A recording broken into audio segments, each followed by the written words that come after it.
वो दोनों थे और सामने फैला हुआ एक नया रास्ता जो शहर की तरफ जाता था।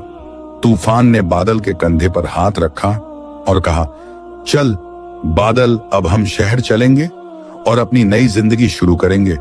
अब हम नौकर नहीं बल्कि आका बनेंगे। दोनों नए नवेले इंसान कर चलते हुए शहर की तरफ बढ़ने लगे। उन्हें अंदाजा ही नहीं था कि जिस इंसान की जिंदगी को वो ऐशो आराम समझ रहे हैं वो असल में कांटों का ताज है। चलते चलते शाम हो गई और वो दोनों एक बहुत बड़े और खूबसूरत शहर गुलशन ए आबाद के दरवाजे पर पहुंचे। शहर की चमक धमक देखकर उनकी आंखें फटी की फटी रह गईं। वहां बड़े बाजार सजे थे, खुशबूदार खानों की महक आ रही थी और लोग रंग बिरंगे कपड़े पहने घूम रहे थे।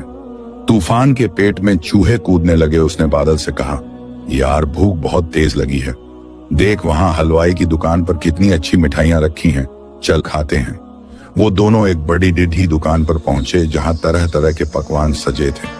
तूफान ने आओ देखा न ताओ, सीधे एक थाल में हाथ डाला और मुट्ठी भरकर लड्डू उठा लिए और मुंह में ठूंसने लगा।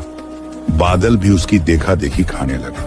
हलवाई जो गद्दी पर बैठा था, उसने जब इन दो अजीब हुलिये वाले लोगों को पागलों की तरह और बिना पूछे खाना खाते देखा तो उसका पारा चढ़ गया। वो अपनी जगह से उठा और चिल्लाया, ओए कौन हो तुम दोनों और किसकी इजाजत से मेरे माल को हाथ लगाया? तूफान जो अब भी अपनी पुरानी फितरत में था, उसे यह बात बहुत बुरी लगी कि कोई उस पर चिल्लाया है। उसने मुंह में लड्डू भरे हुए ही हलवाई को घूर कर देखा और जानवर जैसी गुर्राहट उसके गले से निकली। हलवाई ने अपने नौकरों को आवाज दी, ईद हो इन चोरों को, ये मुफ्त में माल उठा रहे हैं। नौकर डंडे लेकर दौड़ दे। अब तूफान और बादल को समझ नहीं आया कि क्या करें, क्योंकि इंसानी दुनिया का यह नियम उन्हें नहीं पता था कि खाना खाने के लिए पैसे देने पड़ ही रहते हैं। तूफान ने सोचा कि जैसे जानवर होने पर वो दुलत्ती मारता था, वैसे ही यहाँ भी ताकत दिखाएगा। उसने एक नौकर को धक्का दिया, मगर नौकरों ने उन्हें घेर लिया और लाठियों से पीटना शुरू कर दिया। भरे बाजार में उनकी खूब पिटाई हुई।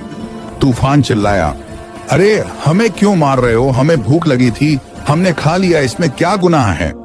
लोग हंसने लगे कि ये कैसे पागल हैं जिन्हें यह नहीं पता कि चोरी करना गुनाह है। किसी तरह गिरते पड़ते कपड़े फड़वाकर वो दोनों वहां से जान बचाकर भागे और एक अंधेरी गली में जाकर दम लिया।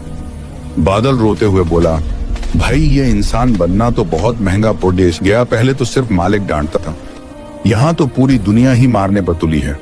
तूफान अपने बदन को सहलाते हुए